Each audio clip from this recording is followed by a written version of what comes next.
Fresh Morning. Fresh Morning. Vous êtes sur les 104.5 Urban FM, la station urbaine, et vous écoutez le Fresh Morning. On est avec René Ruth. René Ruth, bonjour. Bonjour Fresh. Comment tu vas ce matin? Ça va très bien, ça va très bien. La forme. Merci, oui, il y a toujours la forme. Alors ce matin, on a quoi au programme pour la culture? On a au programme Monsieur Jean-Martin Nzamba, donc plus connu sous le nom de Nza Mateki, dans les livres. Donc ces derniers temps, j'ai abordé des sujets tirés du livre Contre les débats traditionnels, et j'ai pris aussi quelques proverbes sur un livre écrit par l'auteur. Donc par rapport à certaines zones d'ombre, j'ai préféré le faire venir. Mais tu connais quand même l'auteur, tu as quand même sa biographie. De l'auteur sur son... de mon gentil. Oui, j'ai sa biographie. Donc, Nza Mateki, plus connu sous le nom de Jean-Martin Nzamba, est un enseignant et diplomate à la retraite. Donc, il a exercé au Gabon dans les provinces de l'Estuaire, de l'Angounié, du Haut-Ogooué et de la Nyanga, avant de servir au Canada et en France. Donc, il consacre aujourd'hui l'essentiel de son temps à l'écriture. Outre le célèbre manuel de géographie Notre pays le Gabon, dont il est co-auteur, Nza Mateki a publié 5 ouvrages. Donc j'ai travaillé sur 2 ouvrages, sur les proverbes et contes et débats traditionnels. Nous sommes déjà à 10. À 10 ouvrages? Ah, ça? Il est déjà à 10 ouvrages. Monsieur Nza Mateki, bonjour. Nza Mateki. Mateki. C'est Nza Mateki. Nza. Ah, ok, d'accord. Bonjour, merci d'avoir accepté notre invitation et bienvenue sur Urban FM 104.5, la station urbaine. René Ruth, avec l'auteur, on va parler de quoi? On va parler parce que c'est un Ivovi. J'ai parlé des Okambi chez les Mienais. Donc chez les Pounou, on retrouve les Ivovi. Donc on va parler du rôle d'un Ivovi dans les cérémonies traditionnelles chez les Pounou. Donc lors des mariages, les pourparlers et lors des décès aussi. D'accord. Avant, vous avez coécrit le livre de géographie qu'on avait là, Notre pays, le Gabon? Avec Meyo Biban. Oui. Mais d'afresh, on a... Mais quelle est votre discipline? Ah oui, je connais. Quelle est votre discipline? Le Gabon. Votre discipline de base, monsieur Mateki? Ma discipline de base, un peu spéciale. J'ai travaillé dans les mathématiques en tant qu'enseignant. Et j'ai travaillé dans 2 départements ministériels, l'éducation nationale et puis les affaires étrangères. En service comme conseiller culturel au Canada et en France. Comment arrive l'histoire, l'épisode du livre de géographie? Ça se passe comment? Comment un matin vous décidez? Oh, c'est un peu spécial. Il a été organisé ici à l'époque un colloque interafricain sur l'harmonisation des programmes d'histoire et de géographie en Afrique. Et dans ce cadre-là, on a invité différents pays africains francophones, presque tous, réunis à Libreville, à l'ancienne mairie de Libreville qui a été cassée et qui se trouvait là où se trouve la présidence actuellement. Vous trouvez les photos de cette mairie chez Pélisson. Oui, j'ai déjà vu ça. Voilà. Il a été organisé là, ce colloque interafricain, et à cette époque-là, comme il se passe souvent, on confie aux pays hôtes les responsabilités de la présidence et du secrétariat général. Nous étions 2 représentants du Gabon, Meyo et moi, que Dieu ait son âme, il est déjà parti. Alors, on a confié la présidence à Meyo, moi j'ai occupé le secrétariat général du colloque. Et à la fin du colloque, il a été décidé ceci, chaque pays devait confectionner, élaborer des manuels adaptés à son propre pays. Là, nous sommes en quelle année? Avant, puisque l'ouvrage c'est dans les années 72, avant votre naissance, je suppose. Donc, nous avons pris la responsabilité, Meyo et moi, d'élaborer au niveau du Gabon, justement ce manuel d'histoire et de géographie. Surtout de géographie, notre pays, le Gabon. Mais vous n'étiez pas professeur d'histoire, de géographie? Oui, à cette époque-là. Et comment pouvez-vous être sûr que les informations sont bonnes alors que vous n'êtes pas professeur de géographie? Nous avons travaillé en collaboration avec les différents ministères de cette époque parce qu'il fallait avoir des éléments. Donc, nous avons travaillé, Meyo et moi, en tant qu'enseignants. Et quelques années après, est-ce que ces informations sont toujours les bonnes? Il y a une question d'adaptation au niveau des éléments économiques qui évoluent. Vous savez, c'est un domaine qui change avec les productions minières, et agricole également. Donc, nous avons signé un contrat avec la maison d'édition de façon à réadapter tous les 10 ans, d'envoyer des nouvelles informations pour adapter ça. Donc c'est votre premier ouvrage. Notre premier ouvrage, oui, grâce au gouvernement de l'époque qui nous avait aidés parce qu'il faut payer les frais d'édition. C'est ça l'élément. Ne serait-ce que le tout petit qui vient de sortir il y a une semaine. J'ai une facture de 250 000 francs pour éditer ça. Donc, il ne suffit pas que d'écrire. Il faut également fabriquer le livre. Et celui qui fabrique le livre, il demande de l'argent. Il a son personnel, il a son encre. Vous voyez? Donc, écrire, ce n'est pas tout. Mais il faut également éditer. Ok. C'est normal parce qu'il faut éditer pour donner une identité internationale à l'ouvrage. Il existe dans chaque ouvrage édité un numéro qu'on appelle le numéro ISBN. C'est l'identité internationale de l'ouvrage. Aucun ouvrage au monde qui porte le même numéro. Donc, j'avais envie de vous demander, René Ruth, en lisant votre biographie brièvement tout à l'heure, a dit que vous avez notamment servi en France et au Canada. Oui. Je suppose plusieurs années. Toutes ces années, en 10 gros, ans. Voilà, 10 ans hors du Gabon. Ça vous a en quelque sorte rapproché du Gabon de manière contradictoire, puisque vous étiez loin, mais beaucoup plus proche, puisque dès que vous êtes rentré, vous avez sorti tous ces ouvrages. Bien entendu, on a un peu de nostalgie quand on est hors de son pays, bien entendu. Mais quand on a acquis une certaine connaissance, une certaine culture, avant de sortir, vous gardez cette culture-là. Voilà. Et à cette époque-là, je n'avais pas le temps vraiment de m'occuper de ça. Et dès que je suis rentré, j'ai commencé justement la sortie de ces différents ouvrages. Et à cette époque, la tradition avait déjà une place importante dans votre vie? Ah oui, bien entendu. On baigne là-dedans quand on est tout petit. Voilà. Heureusement, il y a ça. Parce que la jeunesse d'aujourd'hui n'a plus cette chance de baigner dans cette culture traditionnelle. Or, en fait, actuellement, si nous regardons notre société, nous avons un pied dans la tradition et un pied dans l'Occident. Nous sommes à la période charnière. Et c'est compliqué pour nous. Voilà. J'ai en face de moi une de vos œuvres qui s'appelle Aperçu sur les clans du terroir, Oui. édité chez Odem. Oui. C'est quel terroir? Vous parlez de quel terroir? Le terroir, c'est quoi? Vous dites les clans du terroir. Oui. Il s'agit... Le terroir, d'abord, c'est quoi? C'est une zone géographique et un village qui est lié à ça. Et ces gens partagent une certaine culture. Et non seulement ça, le clan, c'est quoi? C'est une subdivision psychologique, traditionnelle et qui lie les gens. Donc, la société est subdivisée comme ça en clans. Et tous ceux qui appartiennent au même clan sont frères et sœurs, se considèrent comme frères et sœurs. Le rapport entre un homme et une femme du même clan est un tabou qu'il ne faut violer sous aucun prétexte. C'est vraiment un tabou. Parce qu'ils sont frères et sœurs. Vous venez de quel clan? Moi, j'ai un clan. En principe, quand vous arrivez chez quelqu'un, on est passé un peu rapidement. Parce qu'avant de parler avec Présentation. vous auriez pu respecter un protocole. D'accord.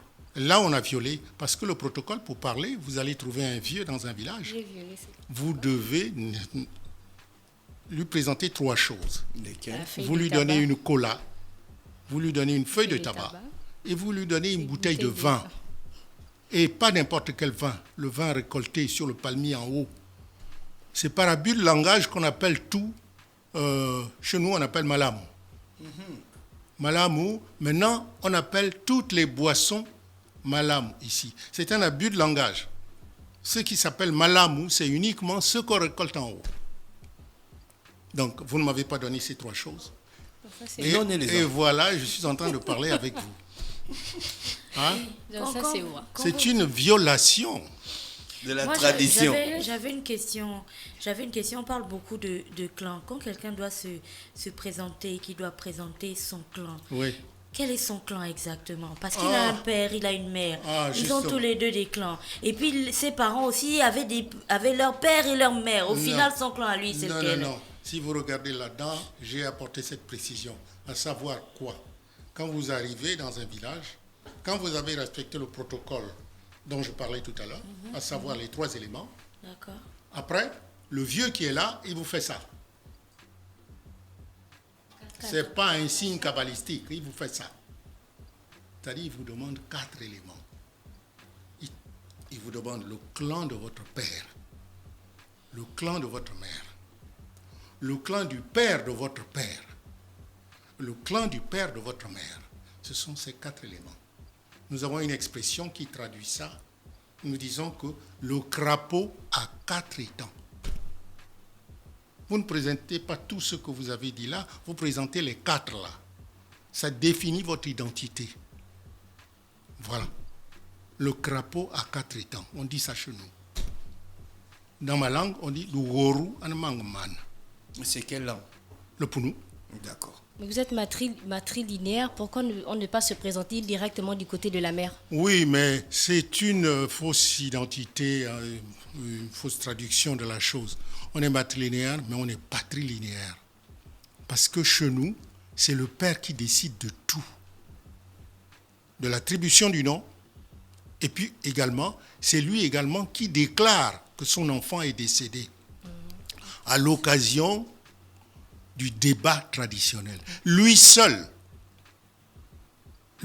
déclare à tout le monde que son enfant est décédé. Pendant tout le débat, on considère que la personne étendue là n'est pas décédée, aussi longtemps que le père n'a pas déclaré. Mais pourquoi on a toujours cru que les Pounou étaient matrilinéaires? Oui, malheureusement, les gens considèrent ça. Mais on est à la fois patrilinéaire et matrilinéaire, parce que le père, c'est un tout petit peu comme chez le Romain. Il avait droit de vie et de mort. Oui, c'était lui qui décidait sur son enfant.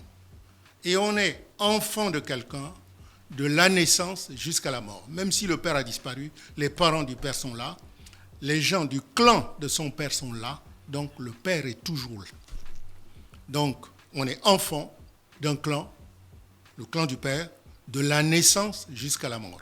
Parce qu'à la mort, on est conduit au cimetière par le père ou le représentant du père. Vous voyez? Donc, on est enfant de la naissance jusqu'à la mort. Pourquoi dans les mariages, pour nous, c'est le frère de la mère qui vient toujours parler? Non. Oh là là, le frère de la mère, c'est une erreur malheureusement. Le frère de la mère, c'est l'oncle maternel. Non. Chez nous, on épouse la fille chez le père. Chez le père, obligatoirement. Il ne se fait pas accompagner de l'oncle maternel? L'oncle maternel est présent, il est témoin. Mais c'est le père qui mène le débat du début à la fin. Et c'est lui qui décide. Mais si on aperçoit, si on aperçoit lors de la cérémonie que les futurs époux sont du même clan, est-ce qu'il y a juste une pénalité ou on met fin à la cérémonie? Bien entendu, on paye une pénalité. Et d'ailleurs, ce n'est pas toléré. On n'admet pas. Parce que le mariage, normalement, n'est pas possible. Appartenant au même clan, ce n'est pas possible. Mais il y a certaines exceptions, il y a des abus comme ça qu'on trouve. Mais au plan traditionnel, on n'accepte pas. À la limite, on peut accepter que vous ayez le même clan paternel. À ce moment-là, vous payez une amende pour dédouaner. On peut accepter du côté paternel, mais pas maternel. Maternel, vous êtes du même sang. C'est le même cordon ombilical. Voilà. Mais par contre, également, vous voyez, le paradoxe qu'il y a, c'est que la parenté, on dit dans la tradition, la parenté consanguine est supérieure à la parenté utérine. Oui, ça veut dire quoi? Ça veut dire que le lien que vous avez avec quelqu'un au plan paternel, si vous avez le même père ou même le même clan paternel, on considère traditionnellement que que vous êtes plus lié que quelqu'un d'autre qui est lié à vous au plan maternel. Donc, le lien sur le plan paternel est supérieur au lien sur le plan maternel. Donc, la parenté consanguine, puisque c'est le lien par le père, la parenté consanguine est supérieure à la parenté utérine. Vous voyez, traditionnellement, on considère ça. Ça, c'est chez le Pounou. Chez le Pounou. Mais dans ce cas, on voit alors de manière très claire le rôle central que joue le père dans l'organisation de la société Pounou. On a parlé donc du clan. Vous avez aussi abordé ici, lorsque vous parlez, vous avez dit c'est lui qui décide de tout, y compris de l'attribution du nom. Dans le cas où un enfant naît, par exemple, et son père, qui est Pounou, ne le reconnaît pas. Parce que René Ruth en avait parlé ici, mais plus chez les Agekaza, chez les Miénés.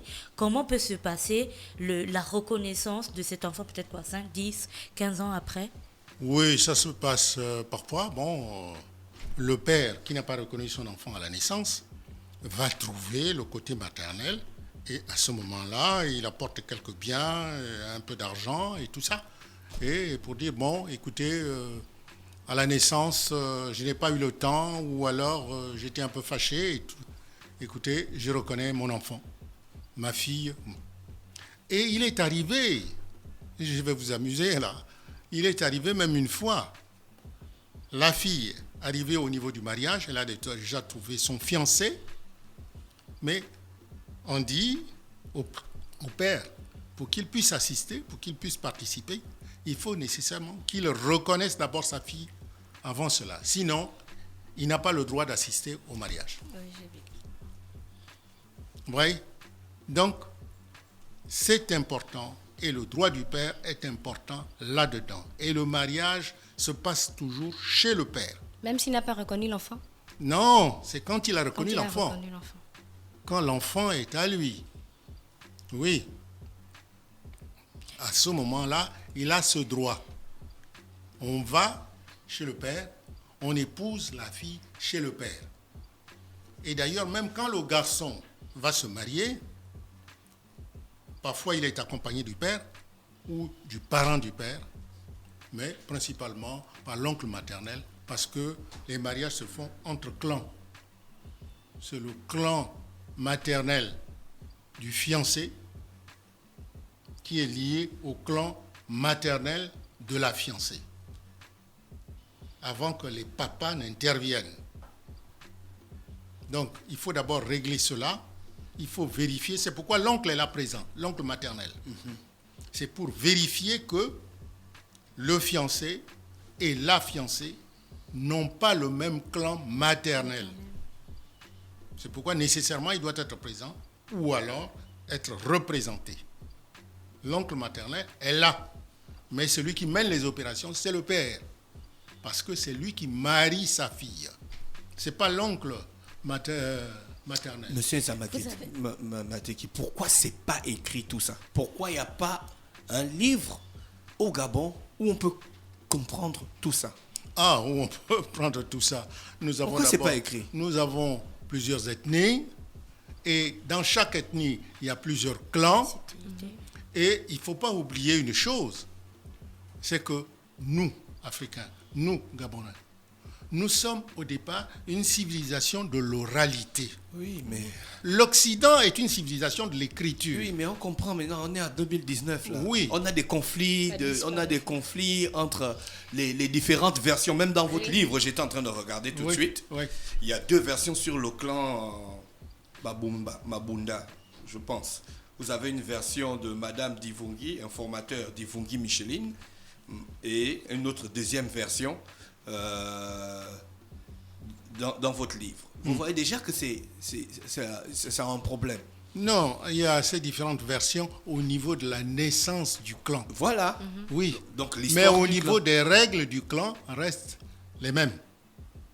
Ça, c'est tout simplement au niveau de la naissance du clan. Voilà. C'est comme vous avez le Boumoueli dedans, il y a plusieurs versions au niveau de l'origine du clan. Voilà.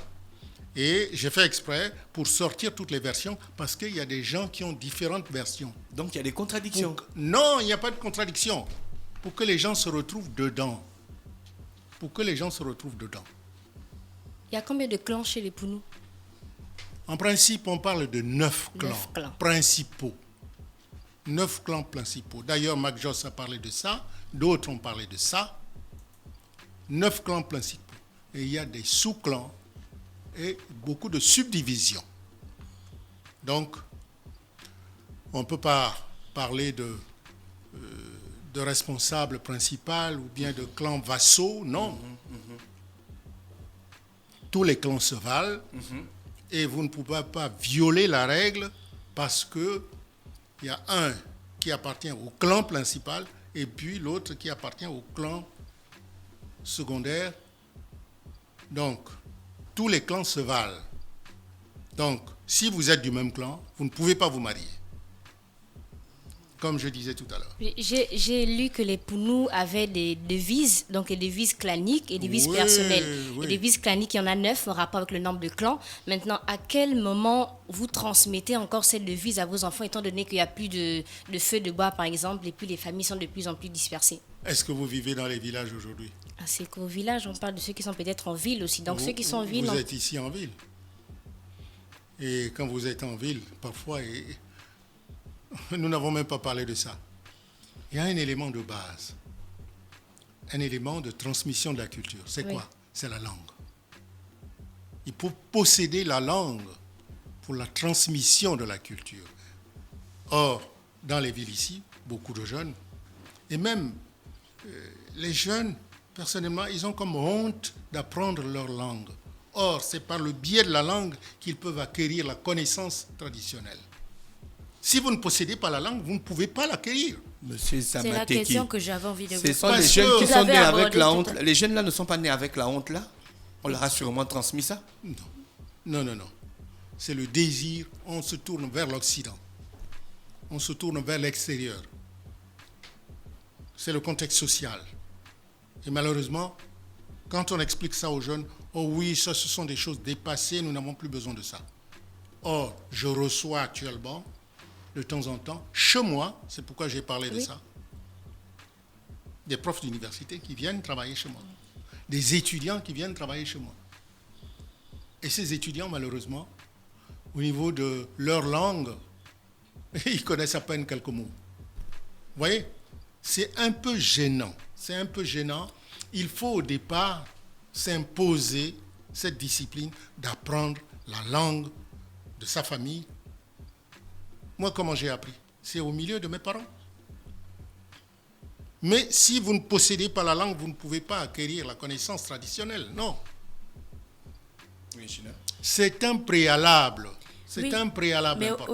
au-delà de la gêne, Monsieur Mateki, au-delà de la gêne, on en parle parce qu'il n'y a pas longtemps, nous avions ici l'ancien ministre de la Culture, désormais, Monsieur Alain-Claude Bilibinze, qui, lui, était en gros dans une sorte de plaidoyer pour l'apprentissage des langues nationales à l'école. C'est ça, Dafresh? Donc, Oui. au-delà, tout à l'heure, lorsque vous avez introduit votre propos, vous avez parlé de cette société qui, désormais, a un pied dans la modernité et un pied dans le côté traditionnel. Et il y a quelques secondes, vous en parliez encore. Concrètement, aujourd'hui, vous qui avez une si grande connaissance de la culture Pounou, Un peu de connaissance. un peu de connaissance de la culture Soyons Pounou modestes. et une visibilité assez globale du monde moderne qu'on peut présenter comme l'Europe et l'Amérique où vous avez passé 10 années de votre vie. Qu'est-ce qui concrètement pourrait être différent dans notre société si et seulement si on repartait vers les bases?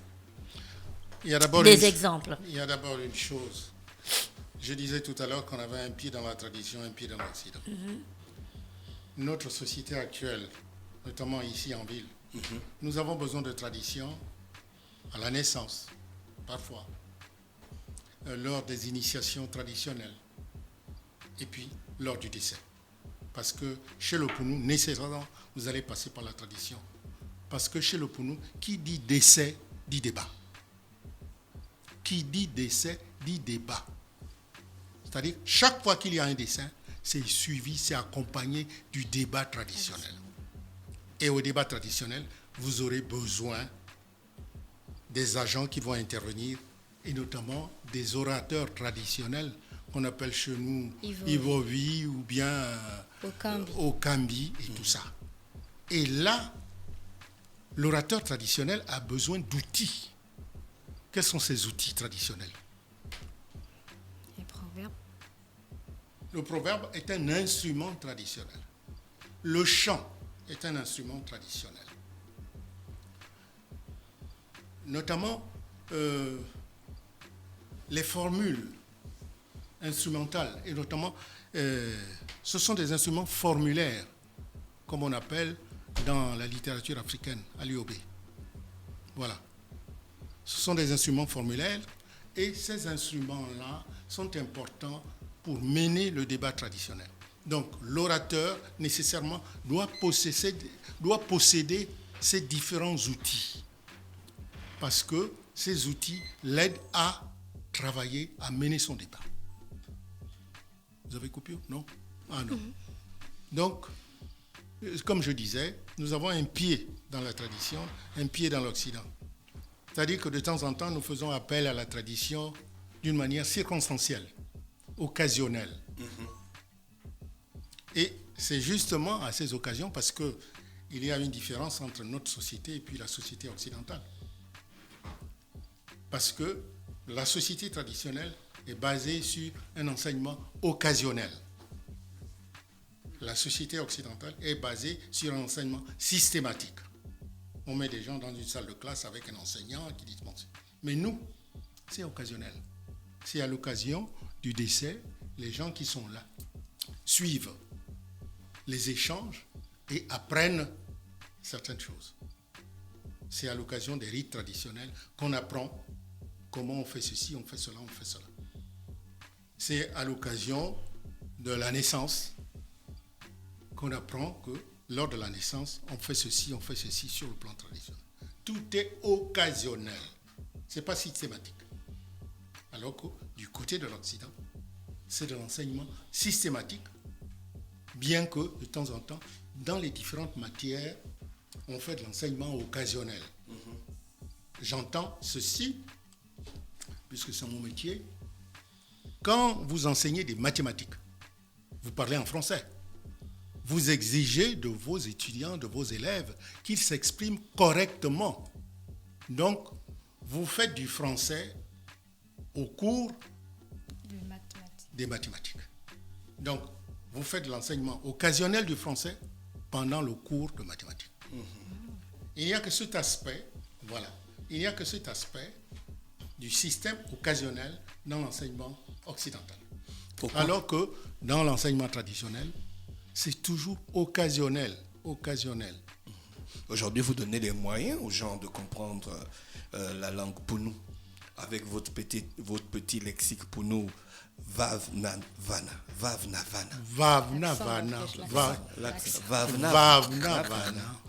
On insiste sur la première partie. Vavna Vana. Oui, mais il y a deux traditions qui peuvent se dire. Vavna Vana, ça peut dire ici et là-bas. Mais ce n'est pas ce sens que j'ai introduit dans. Vavna Vana, ça veut dire d'ici là-bas. D'ici là-bas. Est-ce que tous les mots sont là? Pardon? Est-ce que tous les mots sont dedans dans ce petit lexique? Non, justement, c'est la traduction de Vavna Vana. Qu'est-ce que ça signifie? Ça signifie, j'ai fait d'ici là-bas, mais je n'ai pas tout mis dedans. Il reste autre chose à faire. C'est ça la signification de ça. Lors du décès C'est une expression de modestie pour dire que je n'ai fait qu'une partie. Que les autres fassent Voilà. Tout n'y est pas. D'accord. Oui. Tout n'y est pas. Lors du décès d'une dame pour nous, l'homme doit payer Ikum, c'est bien ça, le tribut. Donc, à partir de combien de temps passé en concubinage ou au foyer conjugal, vous supposez que l'on doit verser cette somme? Est-ce qu'il y a déjà eu des oppositions concernant la famille de l'époux? Ce n'est pas une question de temps. C'est une question d'acte. C'est-à-dire que si la femme a été épousée, c'est-à-dire si on a versé la dot, à partir de ce moment, on considère que la femme est mariée. Qu'elle soit restée 2 mois, 1 mois, 6 mois, si on a versé la dot, on demande Ikumbu. C'est une question d'acte. Si on n'a pas versé de dot, elle n'était pas mariée. Mais si on a versé la dot, elle était mariée. À ce moment, on respecte la règle. Il n'y a jamais eu opposition du côté de la famille de l'époux? Pourquoi opposition? Elle est décédée. Elle est décédée. Au niveau du mariage, il a pris un contrat. Un tout petit peu comme vous allez à la mairie. Bah, justement, c'est ce que j'avais envie de vous demander, monsieur Mateki. Il a pris un contrat. Dès l'instant où il a versé la dot, il a épousé la femme. C'est la signature, si vous voulez, du mariage.